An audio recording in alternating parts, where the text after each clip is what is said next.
Pero en el año 1870 y tres investigadores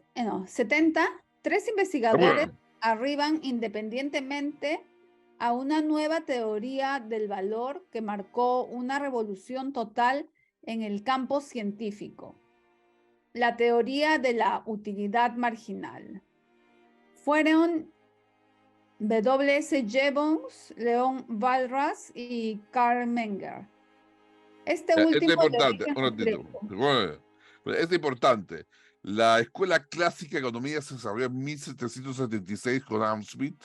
Algunos dicen, por ejemplo, Rothbard sostiene que la Escuela Clásica de la Ciencia Económica empezó con Richard Cantillon en el año 1700, más o menos. Pero la historia oficial de la economía refiere a Adam Smith en el año 1776 como el primer tratado netamente económico. Y se refiere a Adam Smith como el padre de la escuela clásica, el padre de la economía.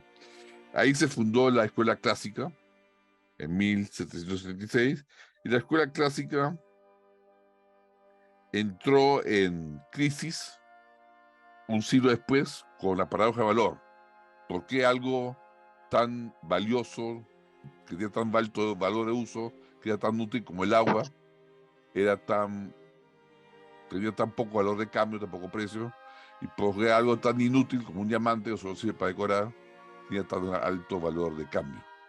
Justamente los marxistas criticaban el capitalismo por eso, porque decían que el capitalismo produce mucho valor de cambio, son cosas que tienen valor de cambio, porque no tienen valor de uso. Lo realmente auténtico, lo útil, el agua, no lo produce el capitalismo, y lo realmente superfluo, los diamantes, tienen alto valor de cambio. Que es una crítica que hay que contestar, ¿no?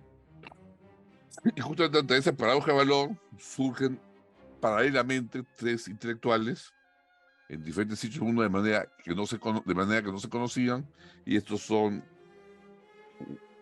Stanley Gibbons. El primero que surge es Karl Menger en 1871. Karl Menger construyó Principios de Economía Política, que funda la Escuela de Viena, era un austriaco. Stanley Gibbons, un inglés, que funda la Escuela de Cambridge con su tratado. Y Leon Walras, en la Suiza francesa, que funda la Escuela de Lausanne. Por cierto, Stanley y Walras eran matemáticos. Stanley Gibbons enfoca el análisis matemático desde un análisis parcial, de equilibrio parcial, y Walras enfoca el análisis matemático desde un enfoque de análisis de equilibrio general. Más bien era Karl Menger, el ancestro de la escuela austriaca, el que plantea un discurso discursivo, un discurso de prosa y nada matemático. Solo hay un cuadro de números muy sencillos en su tratado. Y bueno, los tres descubren lo mismo, los tres descubren la reducción marginalista. La reducción marginalista sostiene que la utilidad marginal es decreciente conforme hay más disposición de bienes.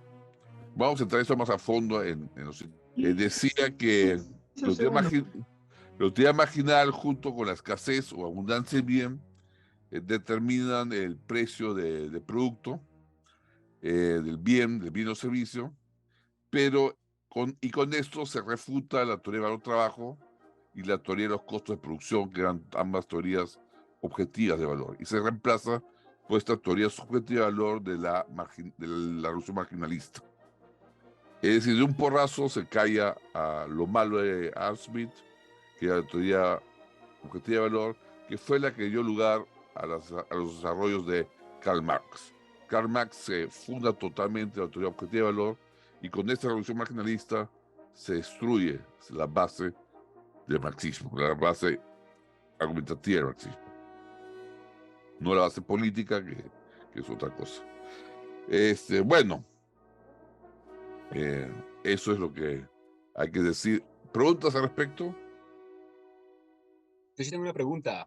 Sí, Profe, Eric, dime. tengo una pregunta respecto a esta nueva teoría que vino a cambiar esa perspectiva económica. ¿Karl Marx llegó a conocerla? ¿O llegó a cambiar su perspectiva, digamos, del valor vivo? o seguía refutándose? No sé si, o en todo caso los marxistas después, ¿cuál fue su posición luego de haber conocido este cambio? Ya, es una buena pregunta. No se sabe si Karl Marx llegó a leer a Jevons, que era inglés, estaba cerca donde estaba Marx, en Londres, o a Menger, que era austriaco, que escribía en alemán.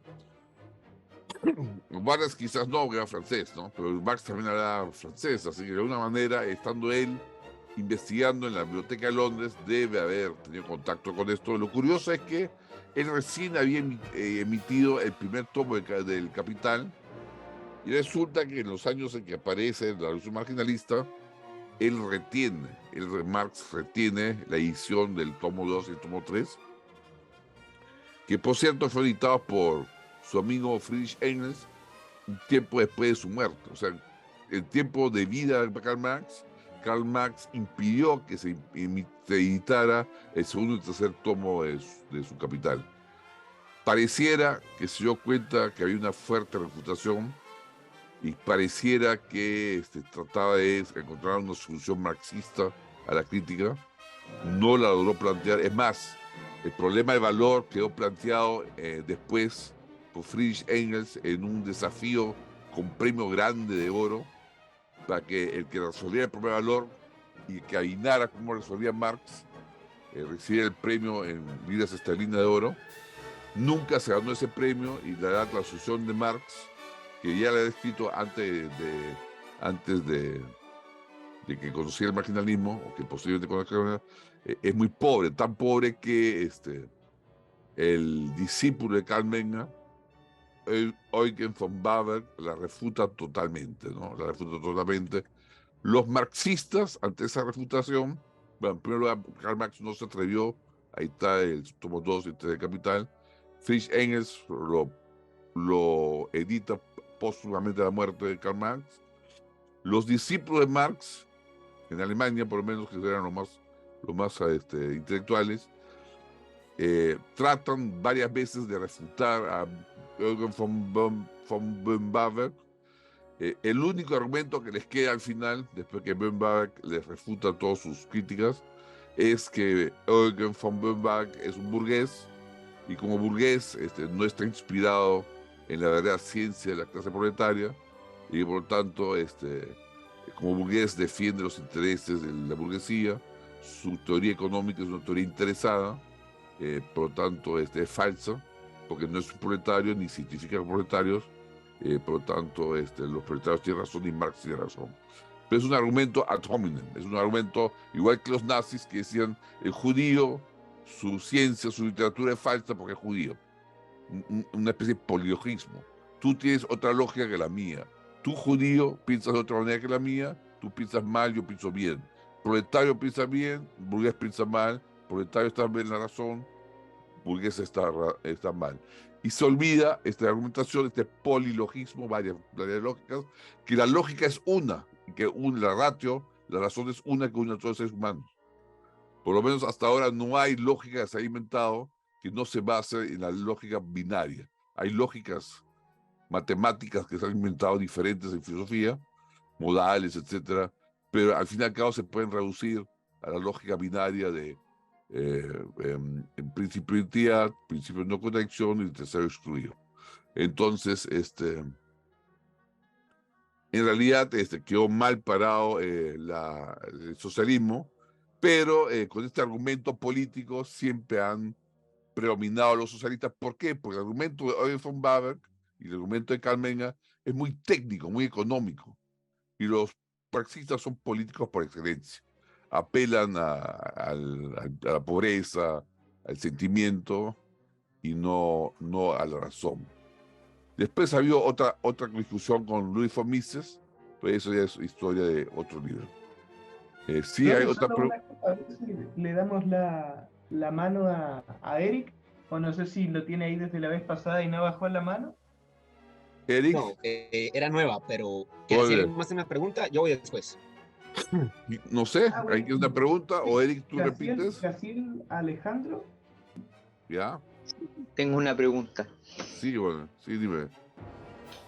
Quería preguntar si la utilidad marginal habla de los procesos de producción, porque creo que lo había leído en alguna parte. Sí, sí. No queremos adelantar la lectura, pues eso viene después. Pero te adelanto que a partir de la utilidad marginal, que determina el precio del bien final, se proyecta, se imputa un valor a los insumos, a los factores de producción que vienen a producir este bien final. Sí se usa para proyectar el valor y el precio de los factores de producción y los insumos que intervienen en la cadena productiva. Correcto. ¿Hay otra pregunta? Sí, la de Eric. Ahora Eric, Ahora y ahí sí. Ok, terminamos, entonces, con la pregunta. Sí, Eric. dale, Eric. claro. Entonces mi pregunta era justamente siguiendo lo que mencionaba usted, profe, la noción, entiendo que el vocabulario de que sea llamada ley de utilidad marginal, a mí me evoca ciertamente al vocabulario científico. Entonces, estamos hablando de que es un concepto con tanto, entiendo, con consenso científico económico que debe ser difícil de refutar, ¿no? Pienso en leyes físicas de gravedad o termodinámica. Entonces, estamos hablando que la ley de utilidad marginal sí es un concepto económico objetivo, digamos, y esa es la dificultad que mencionaba usted frente al socialismo, ¿verdad? Ya, ahí entramos en la epistemología, las ciencias sociales. Las ciencias naturales son de otra naturaleza que las ciencias sociales, aunque comparten que ambas son ciencias. O sea, como Zanotti, justamente el autor de este libro lo demuestra, ambos conceptos, ambos tipos de ciencia, la ciencia natural y ciencia social, se le puede dar una misma base de carácter científico apelando a la racionalidad inductiva. Sin embargo, tal como ocurre en las ciencias naturales y en las ciencias sociales más, cada ciencia o cada paradigma con el cual actúa un tipo de ciencia tiene un núcleo, un core, un núcleo, un sistema nuclear de principios, de axiomas, que no es contrastable empíricamente, alrededor del cual se arman hipótesis auxiliares empíricas. Esto ocurre en la física más dura, que hay un núcleo metafísico no contrastable, y ocurre también en las ciencias sociales con mayor grado. Este principio o esta ley de utilidad marginal decreciente es un principio, es un teorema que se deduce deductivamente del axioma de que el hombre actúa, de la acción humana. Si tú aceptas que el hombre actúa, tienes que aceptar por lógica deductiva que la utilidad marginal es decreciente. Vamos a demostrar eso en el resto del libro. Pero no se puede contrastar esto empíricamente porque la utilidad marginal no es medible cuantitativamente, solo es posible ordenarla cualitativamente y el único que puede ordenar es el sujeto, por eso se llama teoría valor subjetivo. Pues justamente el que el valor, la utilidad marginal sea subjetiva, permite explicar cuando se interactúa en la sociedad diferentes utilidades marginales de diferentes bienes, dan lugar al fenómeno del precio, y esto permite hablar de manera objetiva de la ciencia económica. La teoría de la utilidad marginal, mejor dicho, la ley de la utilidad marginal, derrumbó los dos primeros errores de análisis a los que nos hemos referido y además permitió un método de análisis al aplicar la teoría al precio de los factores de producción que derrumbó también el tercero.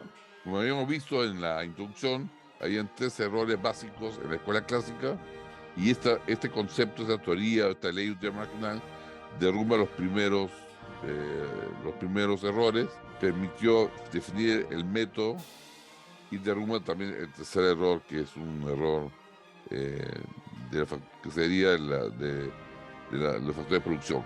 Entonces, lo interesante es lo que decía su compañero, si se aplica la utilidad marginal a los factores de producción de la cadena productiva, sí, acá está explícitamente mencionado por Zanotti, la teoría de precios se aplica a los factores de producción. Pero mientras Jevons y Walras no consecuentes con el carácter subjetivo de la valoración que la ley de la utilidad marginal, como veremos, destaca, comenzaron a aplicar mediciones matemáticas a la utilidad marginal.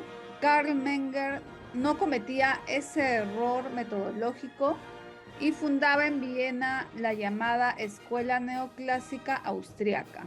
Bueno, los tres autores son absorbidos por los clásicos y forman un nuevo paradigma, una nueva ciencia normal, después de la ciencia normal clásica, la crisis de la paradoja de valor, la anomalía, la revolución científica con el marginalismo y la nueva ciencia normal, que es la síntesis neoclásica. Esta síntesis neoclásica se funda en Jevons y en Walras de manera matemática y en Menger de manera discursiva.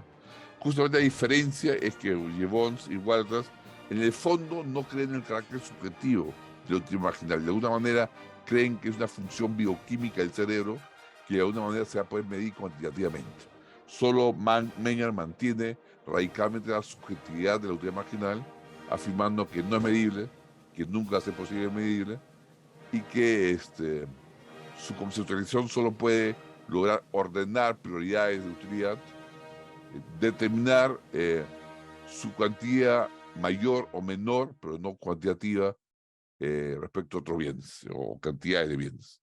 Entonces, Menger no cae en el método metodológico de matematizar y por lo tanto de cuantificar la utilidad marginal.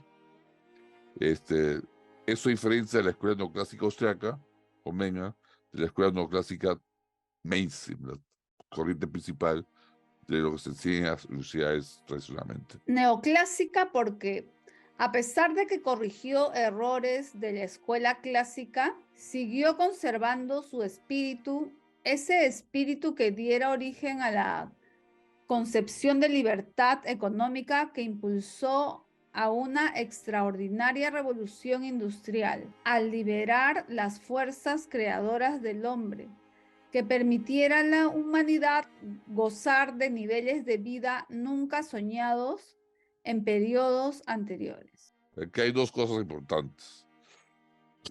Esta escuela se llama neoclásica porque mantuvo, a pesar que corrigió en la parte del teoría de valor trabajo a la escuela clásica, mantuvo, como decir, el espíritu de la escuela neoclásica, que era justamente la concepción de la libertad económica, que fue la base ideológica que dio lugar a la revolución industrial.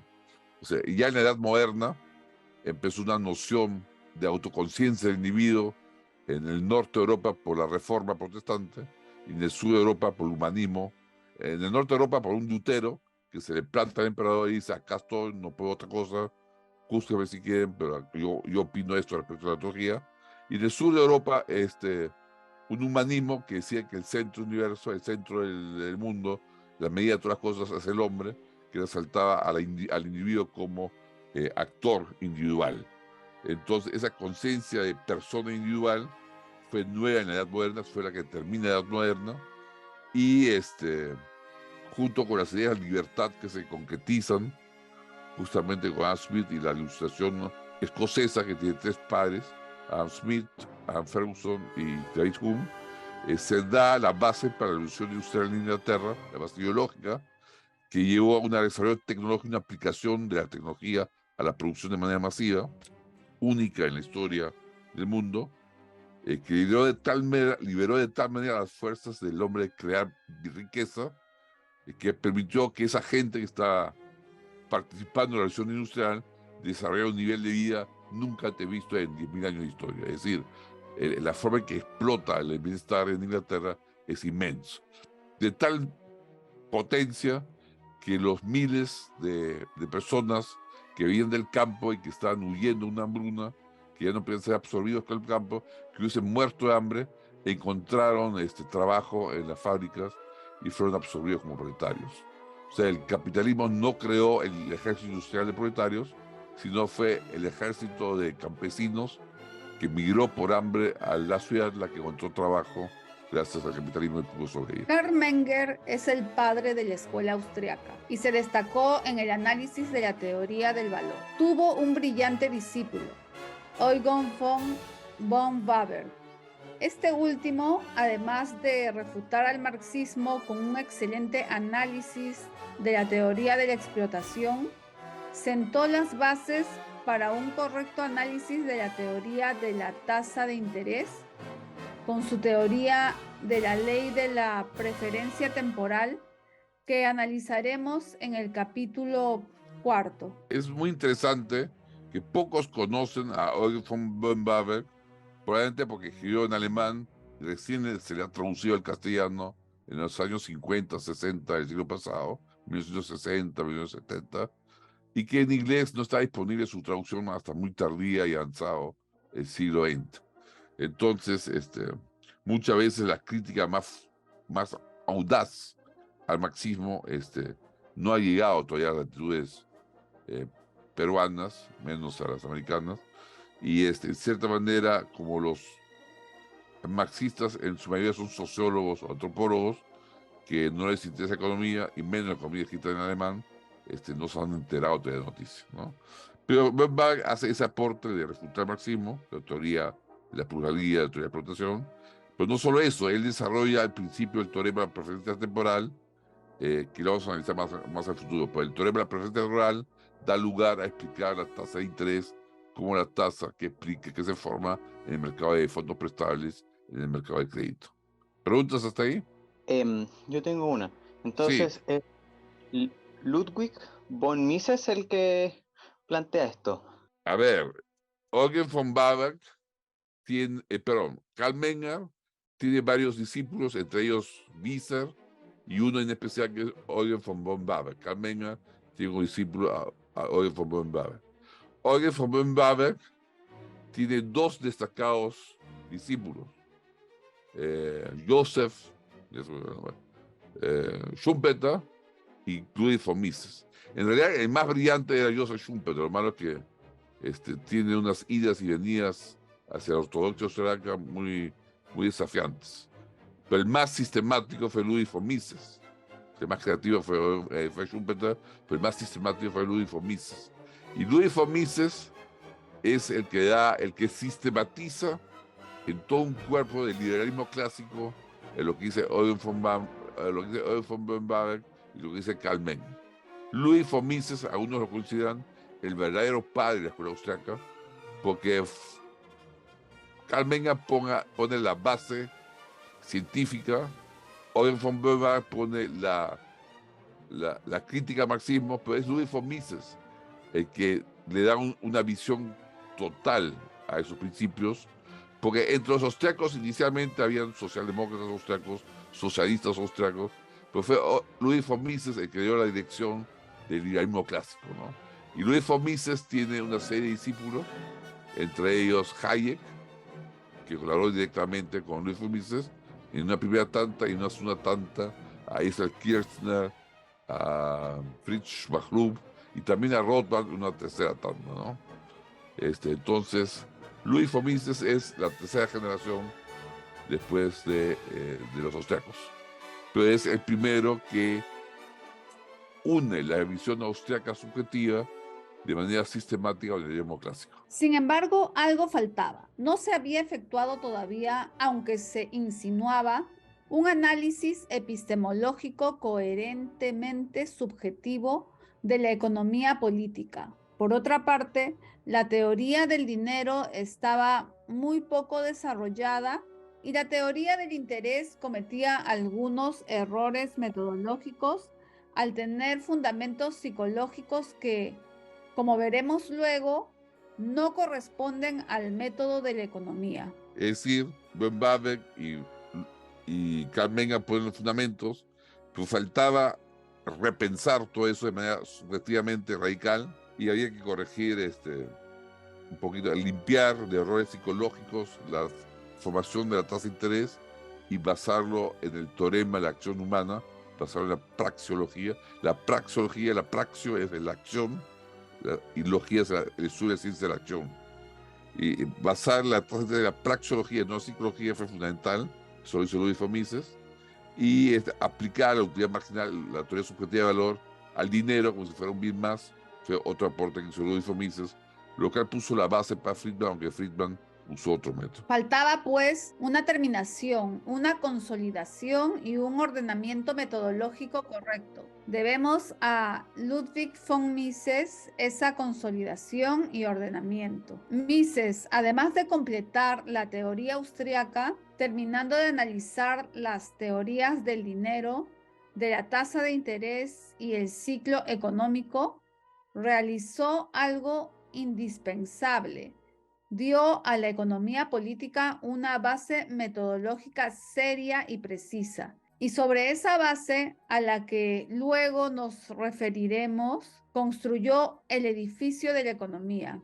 Esto es muy importante. O sea, Mises, en primer lugar, completó la autoría austriaca, o sea, la autoría fundada por Karl Menger y Ben Baber. La completó, ¿por qué? Porque la aplicó al dinero, al medio de intercambio, perfeccionó la teoría del interés de Eugen von Weber y desarrolló toda una teoría del ciclo económico, que es la teoría del ciclo económico austriaca, junto con Hayek, por cierto, eso lo hacen juntos, Hayek y Luis von Mises. Aunque la base está en el libro Teoría del crédito de Mises, el libro Teoría del crédito de Mises, Teoría del crédito y los medios fiduciarios de Mises es la que pone la base del ciclo económico y Hayek lo desarrolla más aún.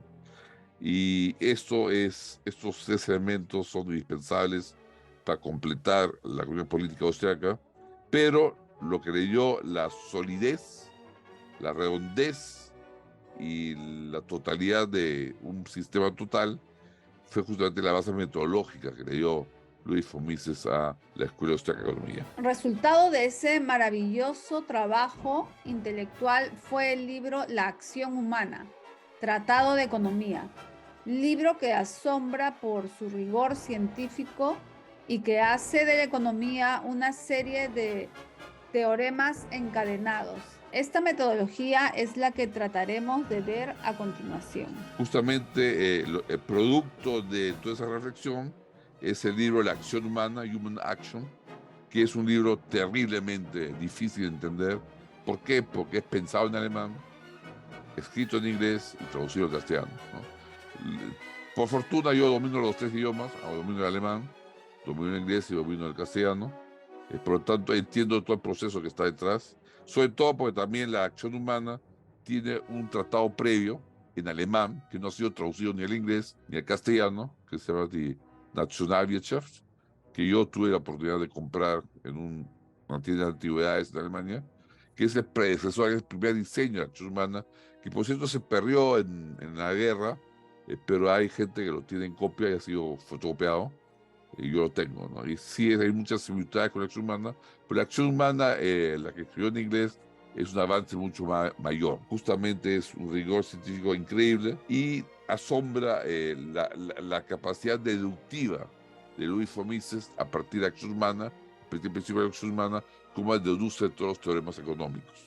Por cierto, este libro que estamos leyendo de Larissa Notti se basa en una visión inicial metodológica de Luis von Mises, una visión de dualismo metodológico que luego es superado por Zanotti, es superado por una visión que trata de salvar la racionalidad de la científica, tanto natural como de la ciencia natural como de la ciencia social. Hay preguntas, hay comentarios, hay críticas, estoy abierto, por favor, aprovechen que... Yo sí tengo una sí, cuestión, aprovechando sí, que me Eric. surgió, profe. Sí, Entonces, claro, Eric. a mí lo que me llama la atención es cómo es, digamos, este estudio de la economía, específicamente la austríaca, llega a darse bastante tarde respecto a las demás ciencias, podríamos decir. ¿Cómo es que ha tardado, y mencionaba usted, por ejemplo, el caso de John Smith, digamos, básicamente años 1700, siglo XVIII, ¿por qué se tarda tanto en empezar a generar un estudio más o menos objetivo de la economía? Digamos, me parece una ciencia bastante nueva o bastante joven, o estoy perdido un poco en mi percepción. No, Me parece correcto. interesante que sea hasta ahora. Es justamente una percepción correcta. La economía es una ciencia bastante joven, y de la cual hay que tener noción de cómo se desarrolla para entenderla, noción histórica de cómo se desarrolla. Es una ciencia joven, apenas tiene 200 años de existencia, 250 años de existencia, y es una ciencia nueva igual que la psicología, ¿no? Y justamente demoró mucho en desarrollarse como ciencia objetiva, en primer lugar porque siempre estuvo unido con un campo de la filosofía moral. Primero estuvo unido a la teología, eso se ve en que ancestros del análisis económico son, por ejemplo, la Escuela de Salamanca, que eran teólogos católicos, y que abordaban desde el punto de vista moral pero con la ventaja sobre Adam Smith, que abordaban cada acción humana, cada acción del comerciante, y revisaban si era una acción justa o injusta. Porque esta gente, los comerciantes, iban al confesionario a confesarse, y los jesuitas, los teólogos católicos, reflexionaban si esto era justo o no era justo, y para eso hacían reflexiones económicas. Y esas reflexiones económicas basadas en acciones humanas individuales son muy superiores a Adam Smith, pero quedaron perdidos en la historia, en la historia del pensamiento, y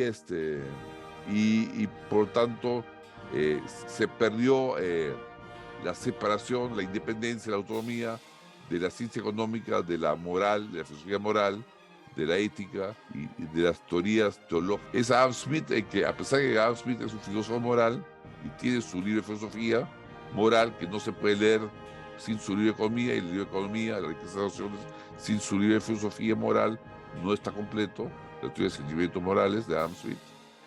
A pesar de eso, él hace la separación de la ética y la ciencia económica y pone la ciencia económica como algo autónomo e independiente. Por eso que se juzga a Adam Smith como el padre de la ciencia económica, porque la logra independizar de toda ética, de toda reflexión, de todo análisis moral, ¿no? Algunos dicen que esto fue el error de Adam Smith, otros sostenemos que eso le dio independencia científica a la economía, sin dejar de decir que es necesario complementarla con una visión moral. Pero ese es el gran aporte de Adam Smith, y eso es lo que fundan los clásicos. Y el siguiente punto fue cómo responder a esa crítica moral, la paradoja de valor. La paradoja de valor que dice el hierro que es tan inútil, solo sirve para fabricar espadas, porque tiene mayor valor de cambio que el agua, que es tan fundamental para ella. Y esa es la paradoja de valor que resuelve la revolución marginalista, la utilidad marginal de Karl Menger y Jevons y Walras. Pero de ahí hay adelantos que vienen después.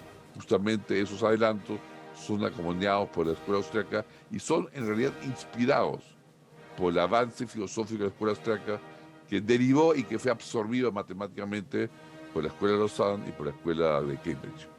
Pero de eso vamos a ver más adelante. Casiel tenía una pregunta, a ver si la podemos responder. Quedan un tiempito aún. Sí, dime, ¿qué pregunta? Dígame.